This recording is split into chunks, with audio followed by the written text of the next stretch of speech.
I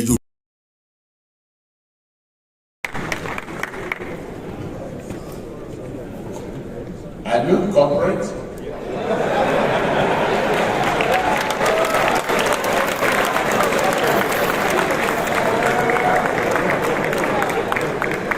Even though it wasn't important to say, but you know me,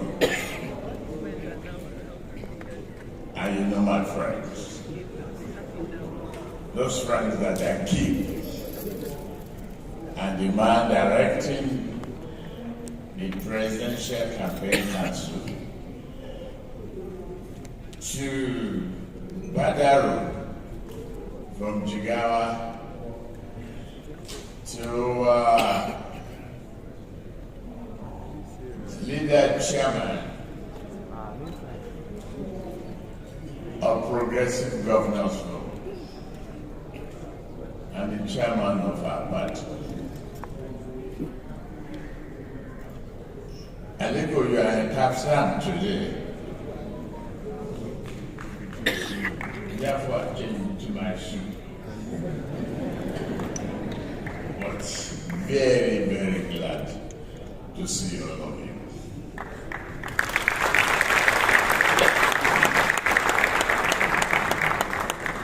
I'm very glad with all the governors present here. But respectfully, bowing to you, the private sector, the engine of growth.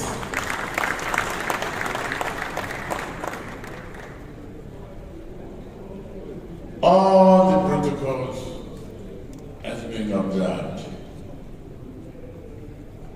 and the courtesies extended to all of you. Thank you. Thank you for being here to listen. Only a fair praise of what we are going to be able to talk about. But the journey is a winding and the road is slippery when wet. Nigeria stands at the threshold between indifference and greatness, prosperity and poverty, the future and the past. The door is ajar. Together let us open it so that we may cross over to the better side and secure for this beloved nation is final and it is finest destiny.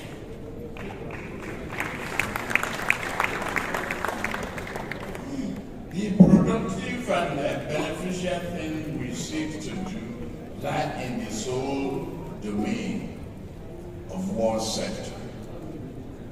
They reside in the cooperation between government and the private sector. I see no conflict between the business community and government.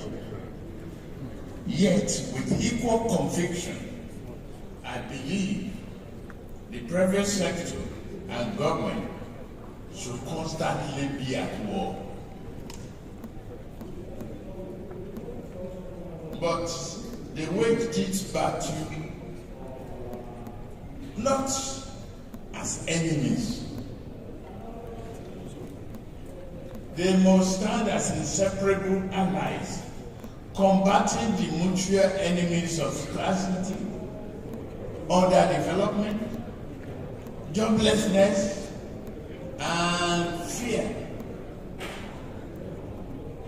This bad thing, greed. For this reason, to join you in this battle, I am honored to meet with you, the leaders, the business community, and private sector. Lagos is an appropriate venue to do it. You may have heard that I was once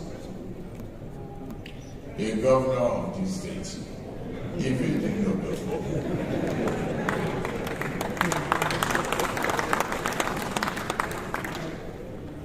I was once governor. May I remind you that when I first entered office, Lagos was a different story. I listened to the current governor, Mr. Babajide. I feel triggered.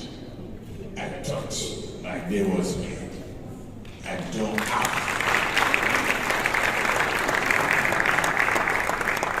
have to address you again.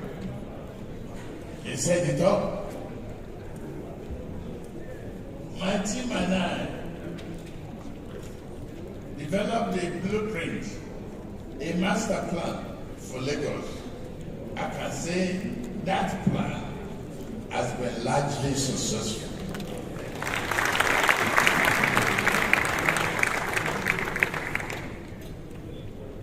We turned this state into a safer, more prosperous place where people can go about any legitimate vocation or venture, regardless of their ethnicity, religion, region, or prior social status.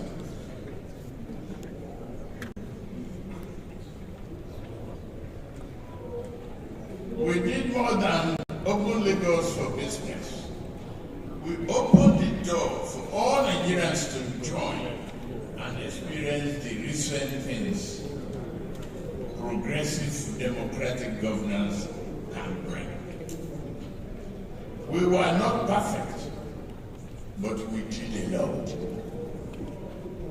In doing so, we work hand in hand with the business community as partners, sharing the same goal of prosperity and renewed hope.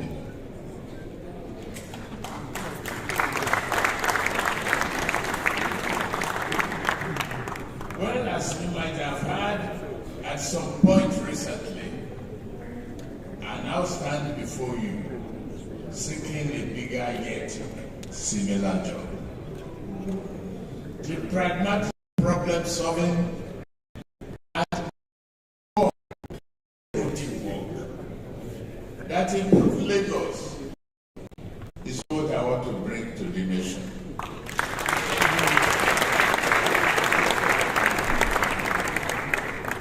I ask you as the task ahead is doable but difficult. Here I will say something that captures the essence of our economic challenge. Each of us has the force, this belief, you fall in various ways and you own your words. Each time I say or hear it, I become humbled by the enormity of what we face. Yet, I'm also inspired that we can surmount this great challenge. From its very inception, our political economy has been imbalanced and in need of major reform. Our political economy is much too dependent on the export of raw materials, goods, and the import of increasingly expensive finished products. Over the course of the time, gains from natural resource exports will prove largely insufficient to meet the rising cost of imports, let alone support even the most basic demand of modern democratic governance. The time is now to cure this land. It's a disease. We must cure it.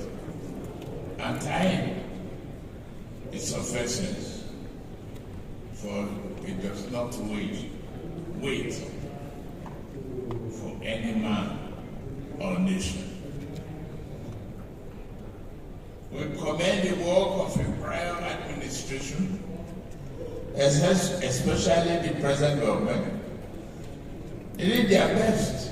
This government has performed with the patriotism and commitment during trying times. If you don't know it was trying time, I know. And many Nigerians know. But we simply must go further and faster. My experiences in both private sector and elective office afford me a special appreciation of economic potency that close collaboration between government and the business community can bring. Allow me to share a few ideas that provide some insight into my vision for a more prosperous and secure nation, where hope is renewed and despair is removed.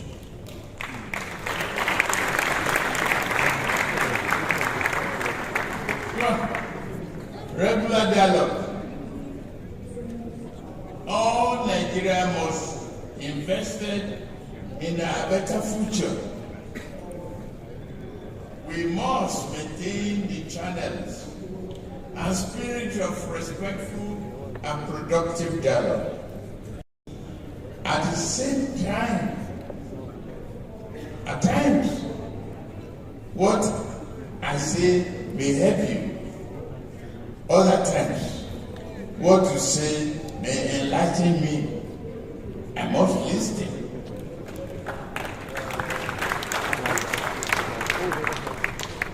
We must always talk and converse with the best of intentions, just as this open door policy is with me before the election. I shall continue to honor it, and after the election, I will continue to represent it.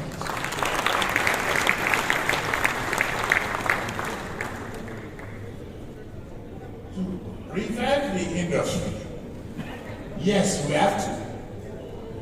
We shall bring the nation's industrial policy to life. Key to this is our aim to create major and minor industrial hubs in each of our geographical zones. We created this geographical zone artificially so that we can communicate and grow faster from bottom up. We shall not be satisfied by bolstering traditional sectors. We will foster productive excellence in new areas such as light manufacturing and Nollywood entertainment sector. Through active participation in digital economy, we shall make Nigeria a leader instead of a bystander.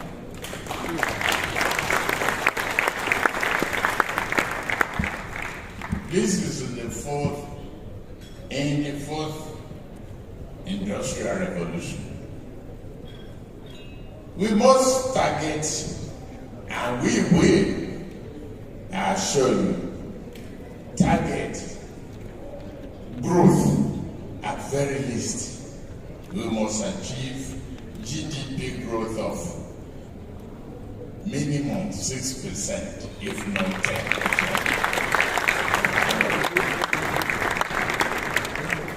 Promote agriculture.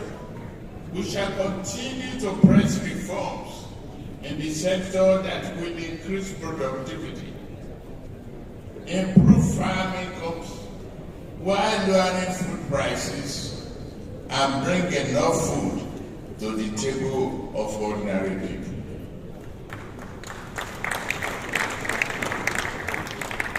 Power. Nigeria, I am determined. Dear Nigerians, I am determined, I repeat, to give you the affordable and reliable power you that lifts the entire economy and organization.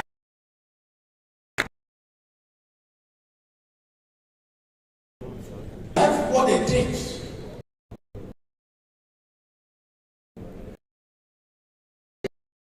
Guys, we have the sun, we have the wind, we have the water. Water created.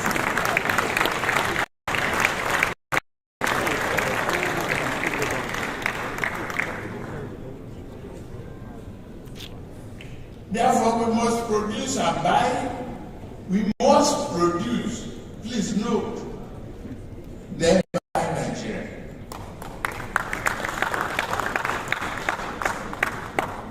We see consumer credit revolution work in concert with the banking industry. And I saw many of you here. I am excited. Very, very happy indeed. Led by the CBN,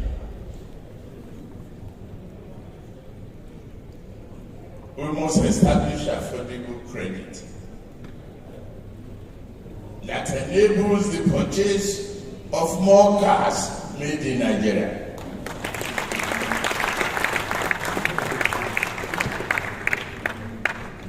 The construction of more homes built in Nigeria. Bring the money home. The standard of living rise and strengthens. The business sector shall increase in so many folds. Build Nigeria. We must continue with the expansion of infrastructure commenced by the current government. From our roads and ports, if lands of the deep sea port, it took a while. It took strong determination and perseverance for me standing before you here.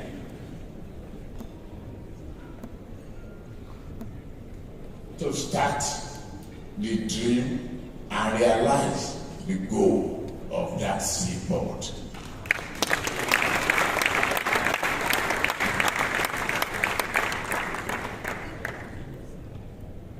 Continue the expansion of the infrastructure.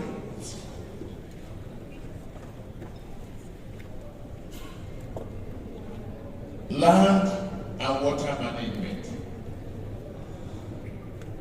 All catchment area was. Do we need dredging? Regular.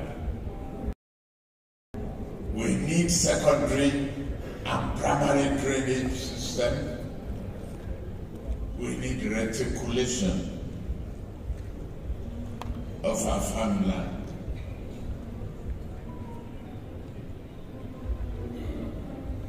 I have saved the most single important point for last. May I conclude with my thought on security. We shall continue to fight against insecurity by redefining our counterinsurgency doctrine and practice our response to terror, kidnapping, and violent criminality will be defined by the following elements. We shall enlist more people in the armed forces, security services, and the police. Our forces shall be given better tactical communication mobility as well as improved area and ground surveillance capacity. Through this and other measures, we shall identify, monitor, track, and defeat the evil groups where they are anywhere. Small inch of our land, we shall have no respite until they surrender or are ultimately defeated.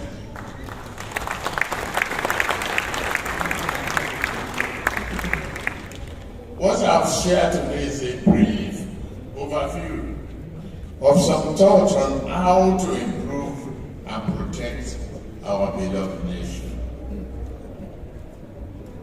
Town shall be town hall meeting is but first of many sessions I would like to hold with you, the business community. Since you came as a group, I came as a member of your team.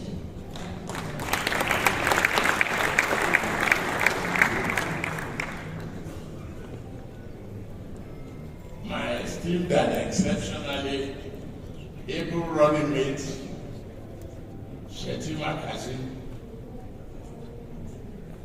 will share his thought on key aspects of our action plan. Will we be followed by others who represent our now and tomorrow? You think young, you build young, you develop future leadership, you make it tomorrow better than today because of your faith and their capacity to dream, wonder, and believe that a nation is not driven by itself, but the content and the people who resides in it, who will not be satisfied with the average standard of living, crush all enemies, bring progress and prosperity for us today and tomorrow. Thank you for listening. Thank you very much.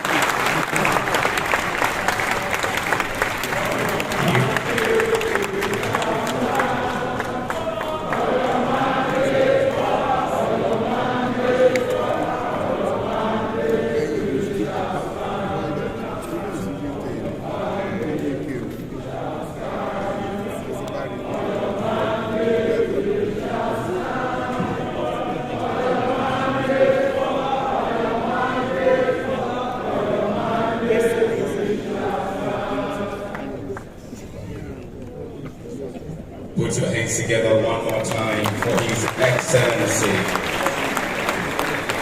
Asiwaju Tinubu, the APC presidential candidate, by the grace of God, incoming president, laying down the blueprint of what his administration will do once elected into office. If you want to put your hands together for His Excellency, you can very well do that. His Excellency has said, as he was concluding his speech, that he would like his eminent running mate to make some comments as well. So I would like to now invite His Excellency, the distinguished Senator Kashim Shettima Mustafa, Your Excellency, sir, please put your hands together for the incoming Vice President.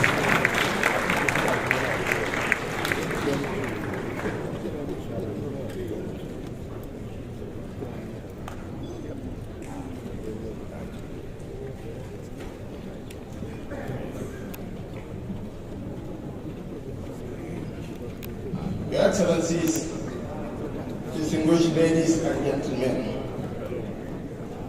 when I was coming for this function, my mentor, Mr. Jim Obia, was understandably apprehensive, bearing in mind my spectacular performance at the NBA conference.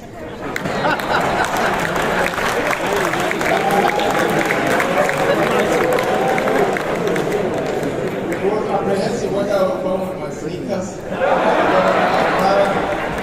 my Mango suit.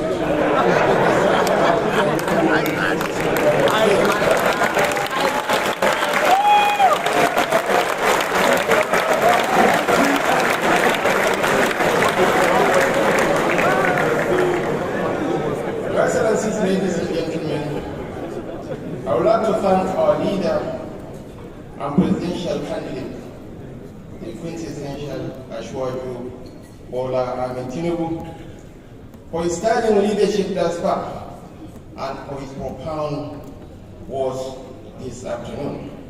It is an honor for me to walk by his side on our mandate to take our nation to greater heights.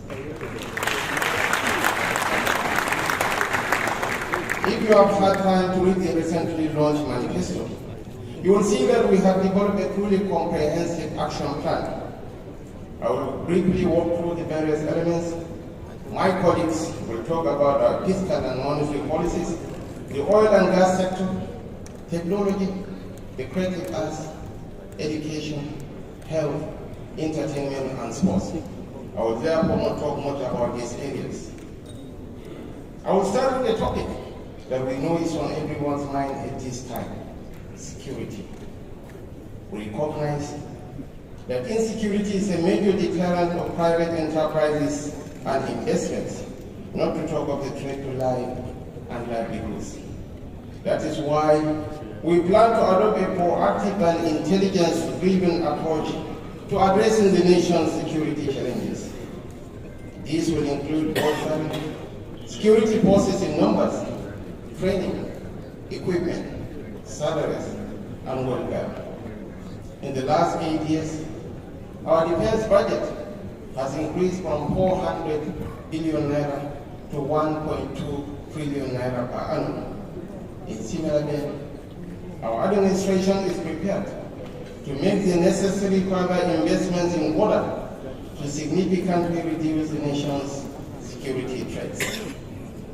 On the other topical matter of the economy, our target is rightly encapsulated by my principal, is to achieve double-digit GDP growth within a couple of years. The next speaker will talk about the fiscal and monetary policies that will underpin this program.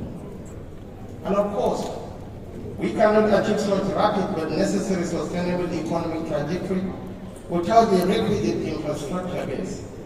Therefore, we plan to partner with you, the private sector, to undertake a national campaign to develop the infrastructure necessary to facilitate profitable enterprise and improved quality of life. We will continue to engage with you to ensure we are providing you with the support you require in order to develop and implement bankable projects.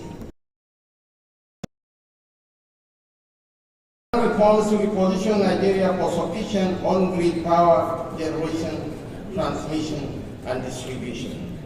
We currently transmit about 4,500 megawatts, which is far below our installed generation capacity of approximately 12,000 megawatts. We probably need to generate and deliver 20,000 megawatts to drive rapid economic growth and development in the near to medium term. To this end, we will also implement reforms to drive investment in rural and renewable energy. Addressing our power issue is not a luxury, but a necessity and must be treated as such. And globally, housing development is a big stimulator of economic growth and improved quality of life. With this understanding, we will introduce policies aimed at reducing the housing deficit across the country. These will include streamlining the land conveyancing process and providing the necessary incentives to boost mortgage lending as well as consumer credit in general. Your Excellencies, distinguished ladies and gentlemen, the time has come for Nigeria to manufacture, create, and invent more of what Nigerians consume. As such, the Tinubu administration will work to align our infrastructure priorities with the industrial master plan and introduce policies and incentives to encourage local production. As we have seen over the last few years, we cannot continue to be as import dependent as we have been. And shortly, my colleague Olu will also share more details about our plans to reform the oil and gas sector and how we are going to accelerate the full implementation of the PIA so as to fast-track the realization of the expected benefits to all stakeholders, including the use of our gas resources for the nation's electricity industry. Similarly, our action plan for agriculture will focus on how to increase agricultural productivity, mechanization, food security, and farm incomes. The impact of the recent floods on plants and lives has been a wake-up call for all of us. Our plans include establishing commodity boards, deepening the use of commodity exchanges, modernizing and enhancing our grain reserves, providing supporting infrastructure, and improving access to finance. As you may well imagine, another key priority for us is implementing reforms in the education and healthcare sectors aimed at raising the quality of lives of Nigerians, rich and poor alike. We expect to significantly improve the education sector by focusing on the following key indices: quality, access, funding, management, effectiveness, and competitiveness. The key thrust of our approach is to ensure that there is quality education for all. Technical and vocational education is improved, and tertiary education is placed on a solid and sustainable path. We are confident that these improvements will also yield significant benefits to employers. And as the saying goes, health is wealth. Will therefore frontally address our nation's healthcare challenges, including inadequate health infrastructure, fragmentation, and overburdened workforce, poor insurance coverage, high maternal and infant mortality, inadequate preventive care, and dependence on imported medicines and vaccines. Please let me use this opportunity to applaud the role the private sector has been playing in augmenting the efforts of the three tiers of government in the education and health spaces. Mention must be made of the recent intervention by the private sector during the COVID pandemic. We trust we can count on your continued support. As progressives, we believe that to build a successful nation, you need the healthy collaboration of government, private sector, and non-governmental organizations. We also recognize that in some people, while they cannot give themselves. Our special programs will include providing a mix of conditional and unconditional income support to the very poor, elderly, and disabled persons. As you know, one of Nigeria's impediments to attracting much needed investment has been concerns about the sanctity of contract and rule of law. Undoubtedly, the economic growth we are targeting can only be achieved by prioritizing improvements in our judicial system. The Tinubu administration will ensure that the legal sector functions transparently and with due process. Our policies will be based on judicial independence and integrity, respect for the rule of law, and appropriate legal framework, access to justice for all, and equality before the law. In addition, the Tinubu administration will work with the National Assembly and all stakeholders to amend the legislative list in the Constitution to ensure that states are given greater control over certain critical issues. These include crime prevention, prisons, stamp duties, and certain forms of taxation. Furthermore, the Tinubu administration will review the federation revenue allocation system to recalibrate the divisions of funds amongst all three tiers of government. In so doing, our nation will attain the right balance between our collective purpose and our disparate realities at the grassroots. Last, but by no means least, we will calibrate our foreign policy to support and promote the achievement of our economic and social objectives, especially regarding trade and security. Your Excellencies, ladies and gentlemen, now for me to speak from the heart. The respect that the black man gets in the world is directly tied to the performance of the Nigerian nation.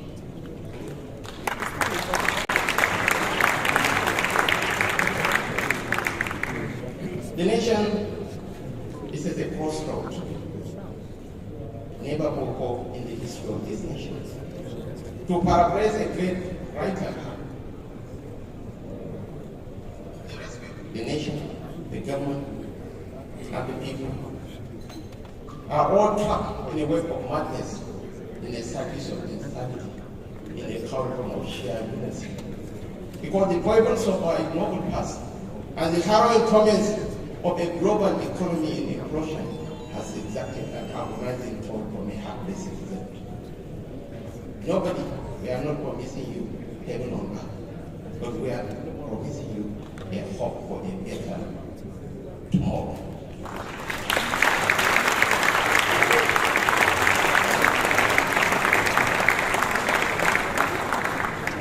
When you want to conduct an orchestra, you turn your back on the crowd.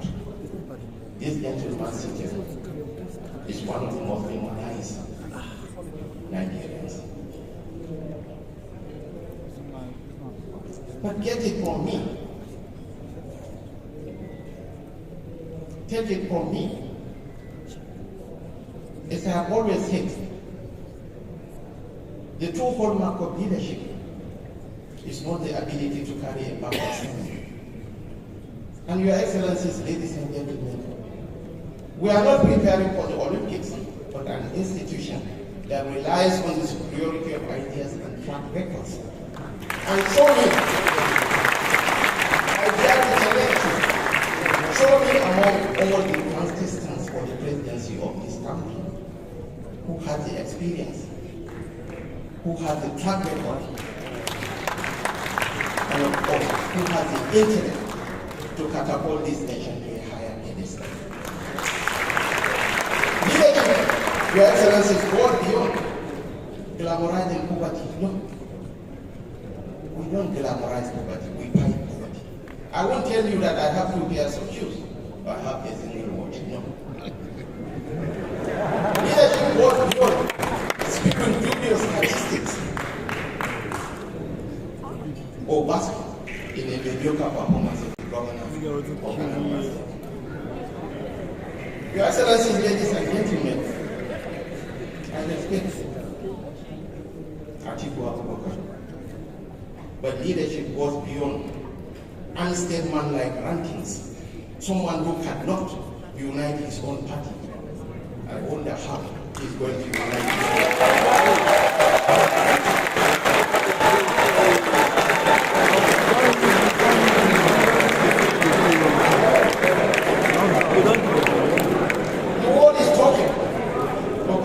intelligence. Don't leave me. Of big data that the elder statesman got from Kano School of Hygiene was that of a Wole. The ability to sell bottled water doesn't make one an expert on the economy. Your Excellencies, ladies and gentlemen, my part in short is that Atiku Abubakar is no Abraham Lincoln. He's more of Raila Odinga. From next year, we are going to permanently retire the political tourists. Thank you so much.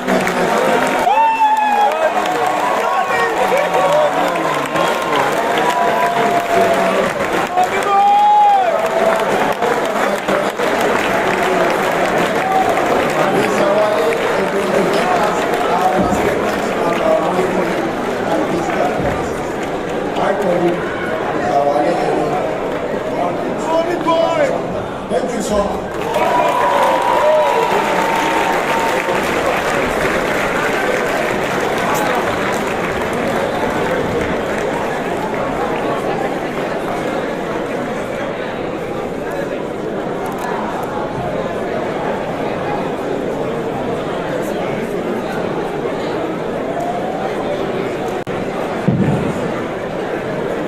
Mr. Awole standing as introduced by His Excellency Senator Shetima to speak.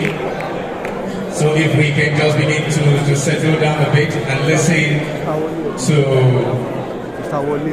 our speaker who is talking to us on macroeconomy. Thank you very much, Mr. Vice President incoming. Your Excellencies, distinguished ladies and gentlemen, I believe I fit into the demographic of the now rather than the future, as referred to by the APC presidential candidate. We have heard from the APC presidential candidate and the Vice President their plan, their economic plan for Nigeria. We have heard their determination and their commitment to provide the leadership that will produce double-digit growth, that will create employment opportunities, that will address the issue of poverty and inequality. And their strategy, clearly stated here today and in the action plan, is that they will rely heavily on the private sector, on investors, on new businessmen here to make the investments that increase productivity, that lead to growth, that lead to employment, that reduces poverty, which is the overall aim of their government, a sustained reduction in poverty. We know, and they understand very well, that the macroeconomic environment, the predictability of interest rates, exchange rates, growth rates, and indeed inflation are critical for investors. We heard here today from an investor who has been in this country 100 years with his family that the exchange rate, multiple exchange rates, is an issue. It is the commitment of the Tinubu Shetima administration to, within a reasonable period, say a year, unify the exchange rate, deliver a market-based transparent system of foreign exchange trading. Clearly, there are other important areas, and they've touched upon them. Security, as we mentioned by both the presidential candidate and the vice presidential candidate.